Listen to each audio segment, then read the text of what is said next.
विधानसभा निवडणुकीत महायुतीला प्रचंड बहुमत मिळाले तर महाविकास आघाडीला पराभवाला सामोरे जावे लागले। निवडणुकीनंतर राज्यात पुन्हा एकदा महाआघाडीचे सरकार स्थापन झाले असून यानंतर मंत्रिमंडळाचा विस्तार होऊन विभागाची विभागणी करण्यात आली। मात्र आता गेल्या काही वर्षापासून रखडलेल्या स्थानिक स्वराज्य संस्थेच्या निवडणुका येत्या काही महिन्यात होण्याची शक्यता आहे। या पार्श्वभूमीवर सर्वच राजकीय पक्षांनी आतापासूनच तयारी सुरू केल्याचे स्पष्टही झाले आहे।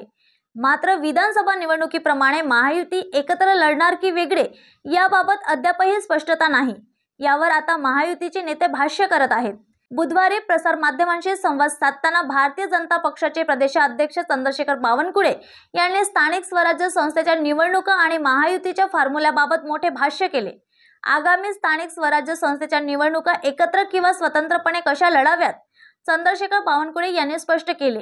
याबाबतचा निर्णय आमचे जिल्हास्तरीय अधिकारी घेतील आणि भाजपही तोच निर्णय घेतील। पोलीस टाइम न्यूज साठी व्हिडिओ जर्नलिस्ट स्वप्नील धारगावे सोबत मी रोहिणी।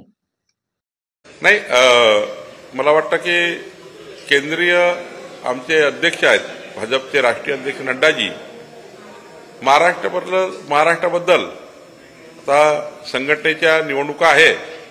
आता लवकरच आता आम्ही 1.5 कोटी सदस्यता अभियान सुरू केलं आहे। 20 जानेवारीपर्यंत आमचं सदस्यता अभियान पूर्ण होईल। 12 जानेवारीला आमच्या राज्याचं मोठं अधिवेशन शिर्डीला आहे। 15,000 प्रतिनिधी शिर्डीला पोहोचतात आहे 12 जानेवारीला। त्या अधिवेशनाचे उद्घाटन माननीय नड्डाजी करणार आहे। पहिल्या सत्राचा समारोप नितीन गडकरीजी करणार आहेत। दुसऱ्या सत्रामध्ये माननीय देवेंद्रजी अमितभाई आहेत। त्यामुळं ही प्रक्रिया सुरूच आहे।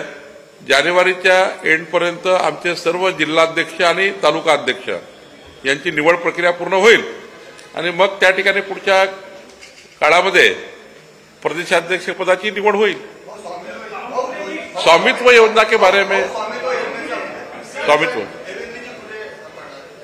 स्वामित्व योजना के लिए देवेंद्र जी कहीं कौनते जिले में रहने वाले या आज शाम तक उनका कंफर्मेशन आएगा। बाकी सबका कंफर्मेशन आया है, मैं आपको कॉपी शेयर करता हूं।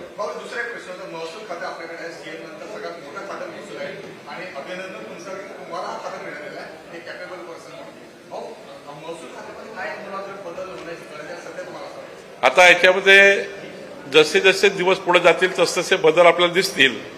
पहिला तर बदल आहे की आता हे केंद्राने जे माननीय मोदीजींनी स्वामित्व देण्याची योजना आणली आहे, या योजनेला कुणी व्यक्ती सुटू नये स्वामित्व देण्यापासून आता हा पहिला कार्यक्रम सुरू झाला आहे। महसूल खात्याची जबाबदारी आहे आणि ग्रामविकास खात्याची जबाबदारी आहे। एकही व्यक्ती राज्याचा स्वामित्वापासून दूर राहू नये, हे टार्गेट आहे।